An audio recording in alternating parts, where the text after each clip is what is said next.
But it's like, to me, it's like this DNA spiral of your life. Like you keep walking through all these areas, you keep going, you keep evolving, but you don't stay stuck in any one of them, or all the others, will fall behind. And that's the problem, is when we become so myopic and so focused on just one area of our life that we let the other ones either disintegrate or erode. And so it's just constantly walking through them. Hi, my name is Evan Herman, and I'm documenting my journey on becoming the best version of myself while learning how to be an entrepreneur and developing the successful habits that are necessary to get and keep me there. If you want to come alongside of me and make this journey together, we'll be listening and learning from some of the world's greatest mentors in the areas that matter most: faith, family, finances, friendship, fitness, and fun. So join me on the Whole Person Podcast. Today, we have a returning guest, a friend of the show, Amy K Hutchens, the woman with $1 million smile that will light up any room. Amy is an accomplished business leader, speaker, and trainer, here to talk about her new book, Get It, 5 Steps to Sex, Salary, and the Success You Want. Here is the cover of her amazing new book. Amy, welcome back to the show. How are you? Oh my gosh, thank you so much for having me. I am really, really good. Despite all the stuff that is going on in the world right now, I'm feeling pretty grounded. And I'm just absolutely honored and privileged to be invited back. So thanks, Evan. Well, Amy, you are one of my favorite people, because I remember the very first interview we did. Believe it or not, I think, because I've done all of them, it was, for whatever reason, the hardest interview I've ever done. Not because of you, but because I just messed up so many times.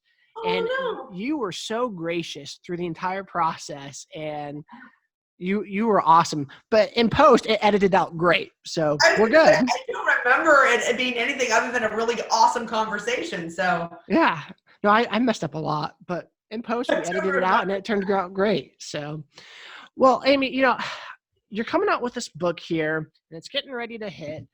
Get It. Just out of curiosity, to begin, why did you decide to write this book? I think there's probably several reasons, but one of the most important is simply that in my coaching and consulting, I was seeing the stuff that I was using work, and it was working really, really well. And we were just proving that whether you want to be great in sales, whether you want to be a great leader, you want to be a great father, you want to be a great spouse, it actually all starts with you have to be a great communicator.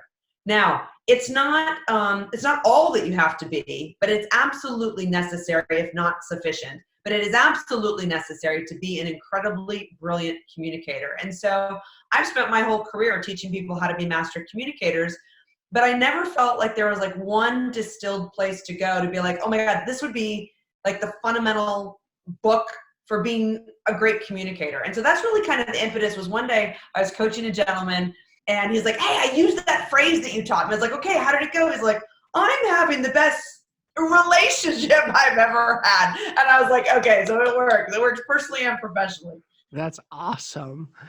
So, in this book, I'm sure these lessons have come from life experiences and things that you've learned throughout your career. What are some of the stories in your life that led you to the lessons that you've written about in your book?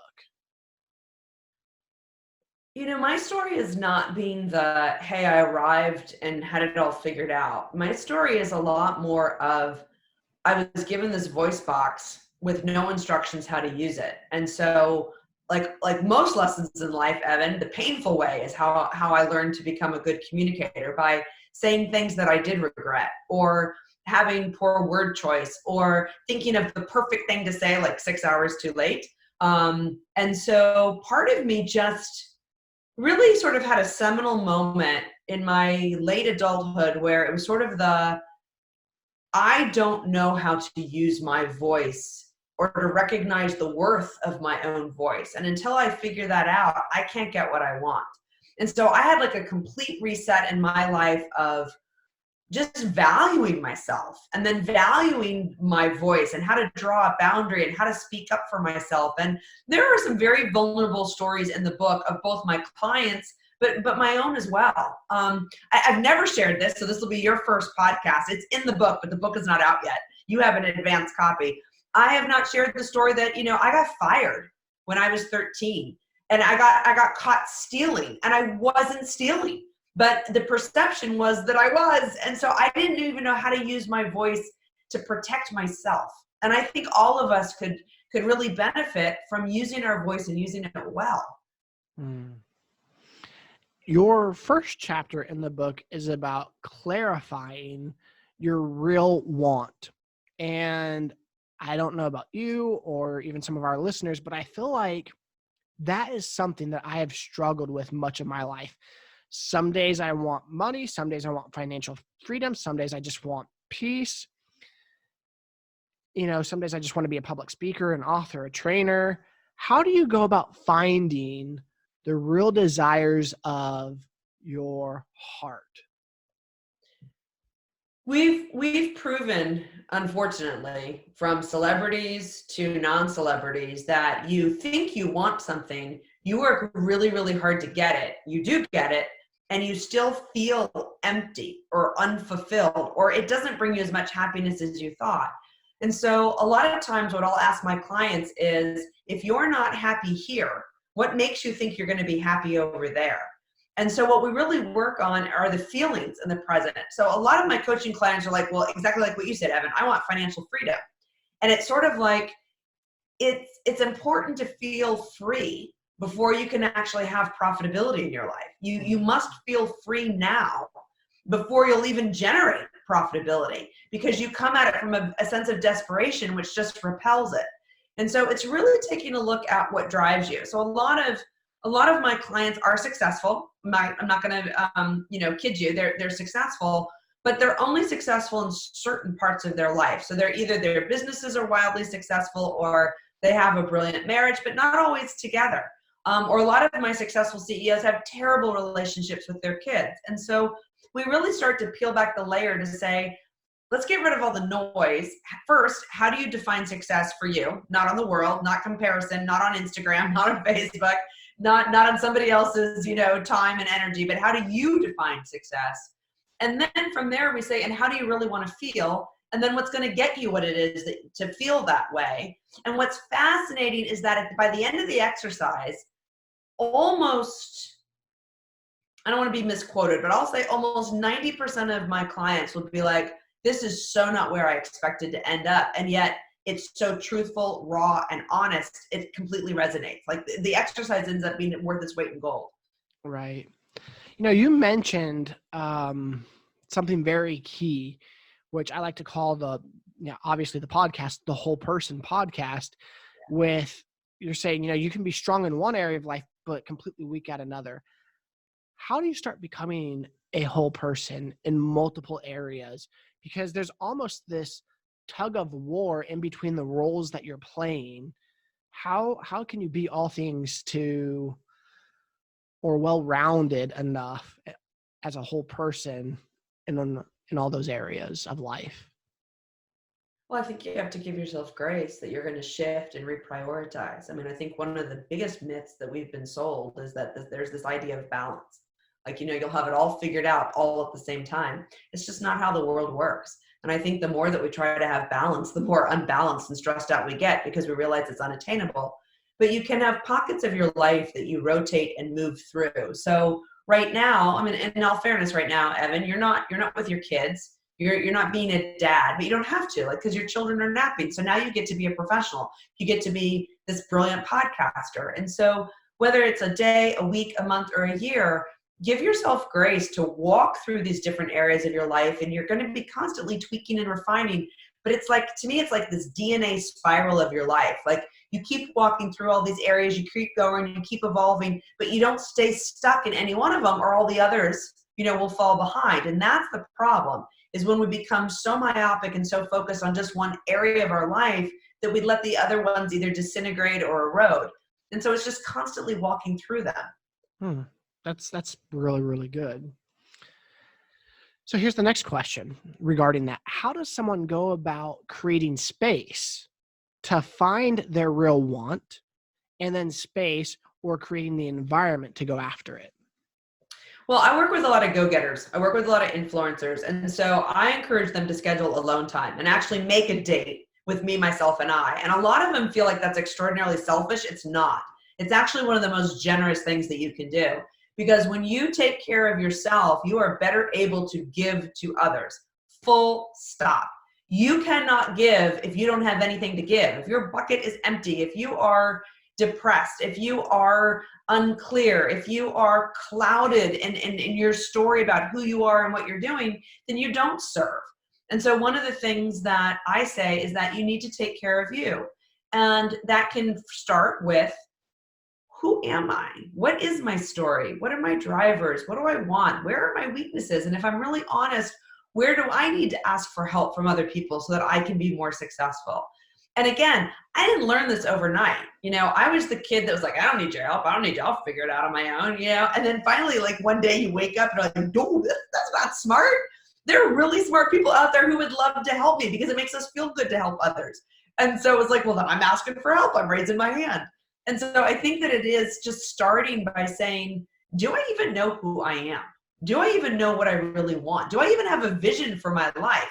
And so not to get too distracted in this answer, but I would love for people to schedule some alone time and then to ask them some really tough questions about, who am I?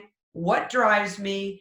What motivates me right now? How do I want to define success? And if I were to put even just a 12 or 18-month vision in front of me, what would that look like? Okay. Your first chapter, oh, sorry, hold on. I already said that one.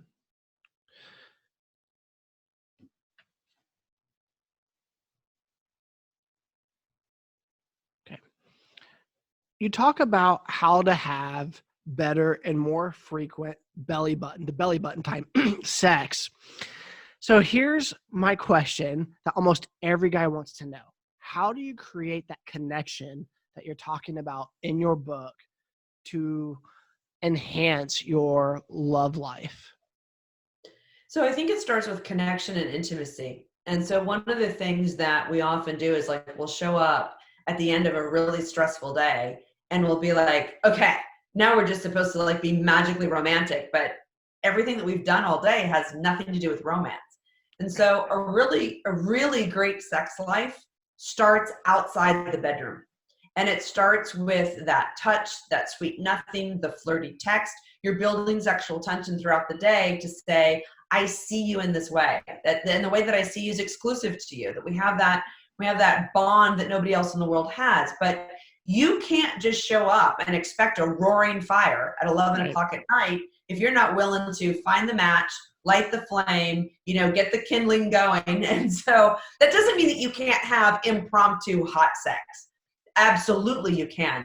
But again, impromptu hot sex only comes as a byproduct that all these other things have been done over the course of time to allow that to happen.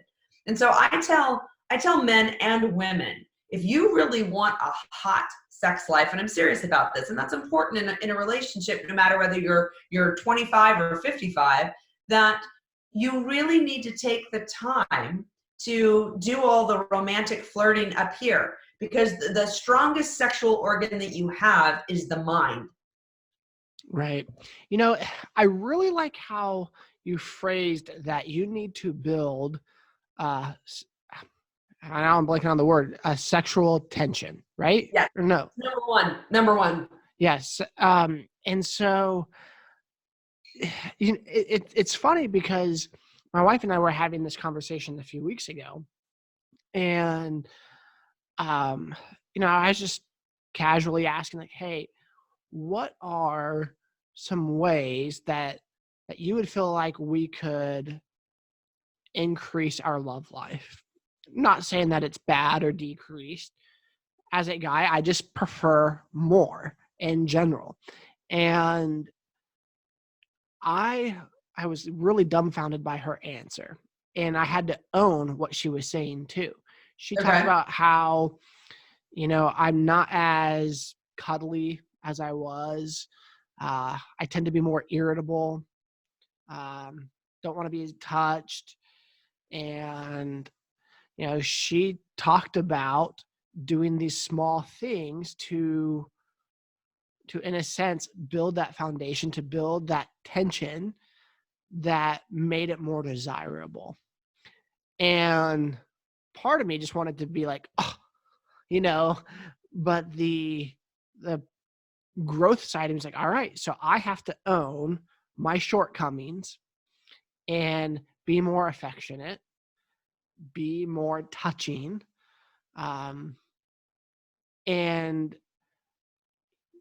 I would love to say as a result, increased sex happens.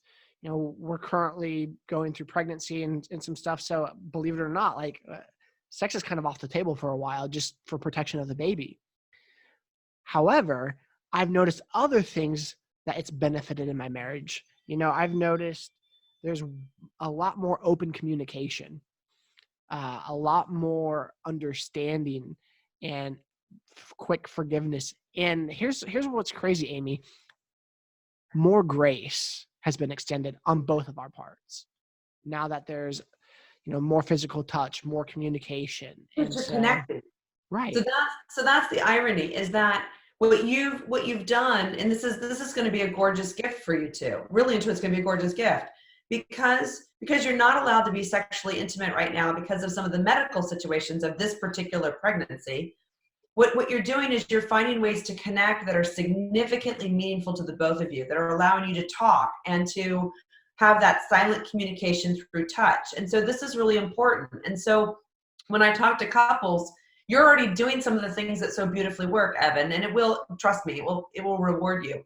So Well, I give my wife credit, first of all, because she's the one that told me that, hey, we need to do this. So that's communication, and being able to, without in an accusatory way, being able to say, these are things that I need versus you don't.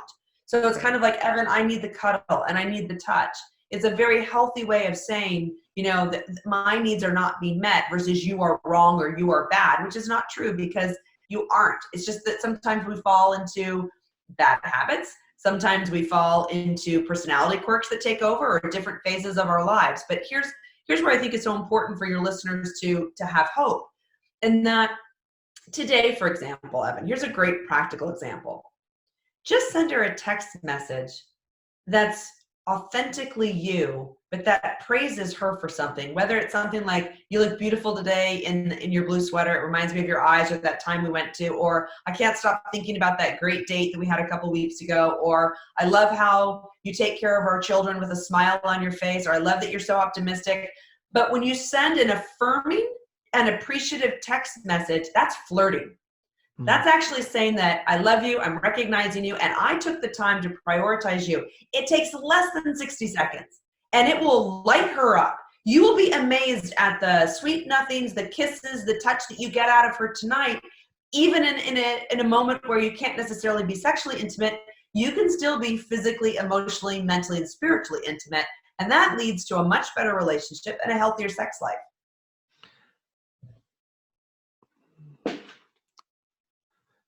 I'm debating if you already answered this question. Okay. So I'll just phrase it, or I'll just say it, and if you can edit it later. What are some of the ways to build connection with all the different relationships in one's life, even outside of spouse? I really think one of the best things that you can do is just to tune in to where somebody's at and leave your agenda at the door. And that creates a tremendous connectivity.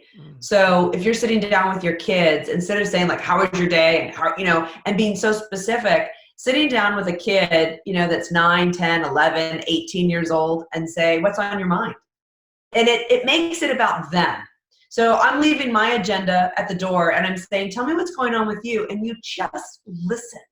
And you're not listening to respond. You're not listening because you've got something that you want to say. You're really just tuning into them. And that can go with a parent. That could go with a sibling. That can go with your own friends. It's a brilliant question to just sit down and say, Evan, what's on your mind? What's on my mind? A lot. This interview.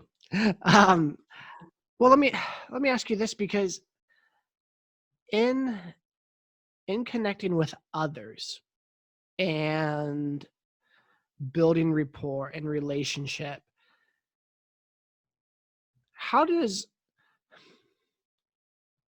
I believe so many times when we go and have relationship and connections, like you said, we do have kind of our own personal agenda that we take into that conversation. So how do we go about checking our agendas? Because I know I sometimes struggle with that because I tend to like control.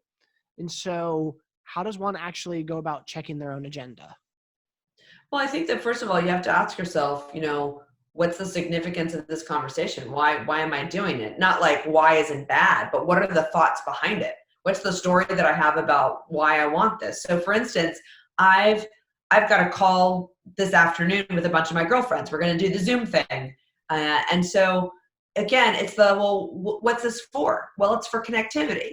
So it's to be heard, but it's also to hear others. It's to find an emotional connection. It's to be there to provide support. All that makes me feel good. But when I get clear about that, then it's not as selfish, right? And then you set that aside. So now that I have clarity about that, I can set it aside and say, okay, well then I need to show up to serve, because serving them, letting them be seen, letting them be heard, letting them be understood creates connectivity. And one of the things that I would say to you, and this is not a pitch because it's free, it's on our website, it's on the homepage, is that when we are feeling disconnected, we often don't know why. And so we put up an exercise on the homepage that said, when you're feeling out of balance, when you're feeling disconnected, here's a great exercise to figure out the why, what it is that you need behind it, so that you can actually get that. Now that sounds, and I want to be really clear, that sounds hypocritical. Like I just said, well, if that's what I want, then that's my agenda. You have an agenda for connectivity. What you need to do is get clear on the agenda for why you're having a conversation, and then be prepared to set that agenda aside to listen for somebody else's agenda. It's what I call the law of the reciprocity. Like I came to this podcast with an agenda, but you have an agenda as well. And if I can set my agenda down long enough to honor yours, we're going to have greater connectivity. That's so good, which is evident based off of the pre-conversation that we had before the podcast. That's right. So, well, let me ask you this, because I love this chapter. And if you have a kid in your car or something, plug their ears real quick. I love your title, Own Your Shit. So many times in my life, I have been a victim of my own circumstances or me causing something. Why is it important? And how does someone go about changing to owning their own shit? We're all human.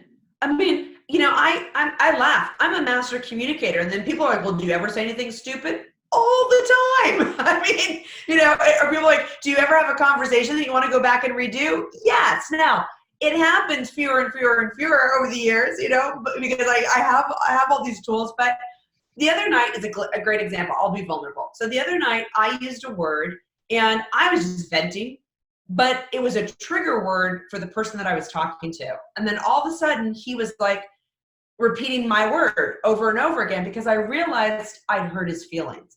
And so I stopped and I said, you know what? I'm going to apologize for my lazy language. I said, I was feeling so comfortable. I was just verbally venting, but that word has caused you hurt. And I didn't even really mean that word. That was a poor word choice. And I am so sorry that I used that word. And he was like, oh, okay.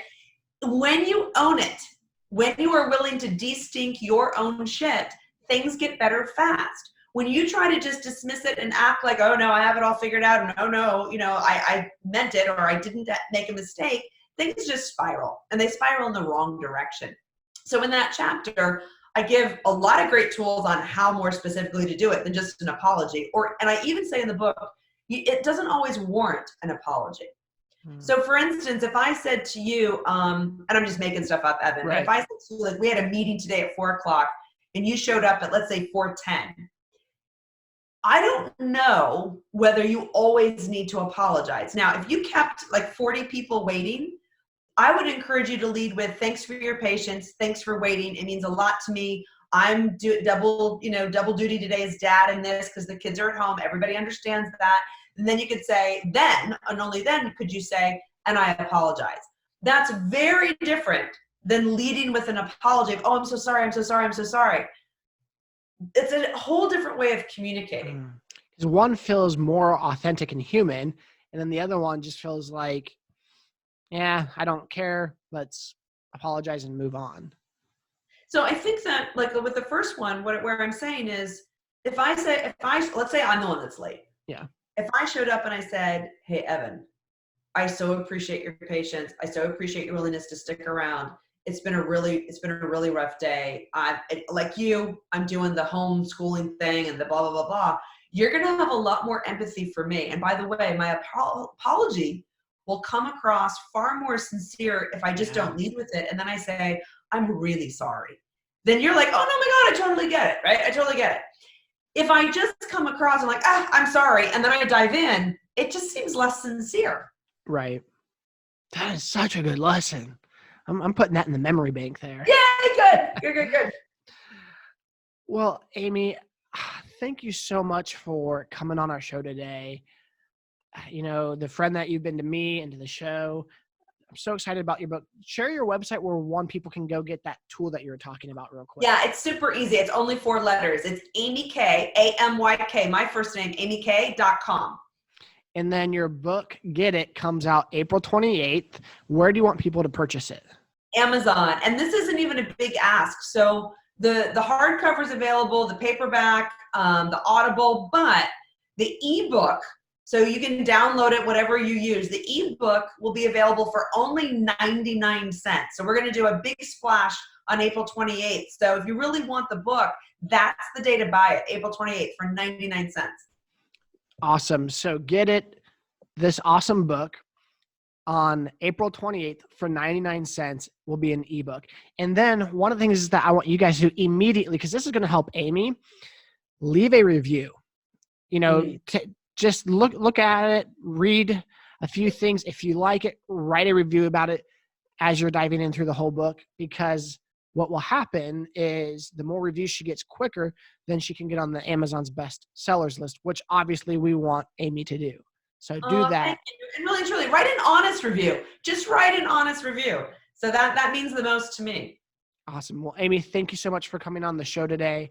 I appreciate it and just really enjoyed talking to you. Me too, Evan. God bless. Have a great day. I hope you enjoyed the podcast. If you would, I'd greatly appreciate you subscribing, as well as rating and even leaving us an objective review. It helps us with our ratings and spreading the message of the Whole Person podcast. And now, may the Lord bless you and protect you. May the Lord smile on you and be gracious to you. May the Lord show you his favor and give you his peace. Thank you guys so much for listening today. Take care and God bless.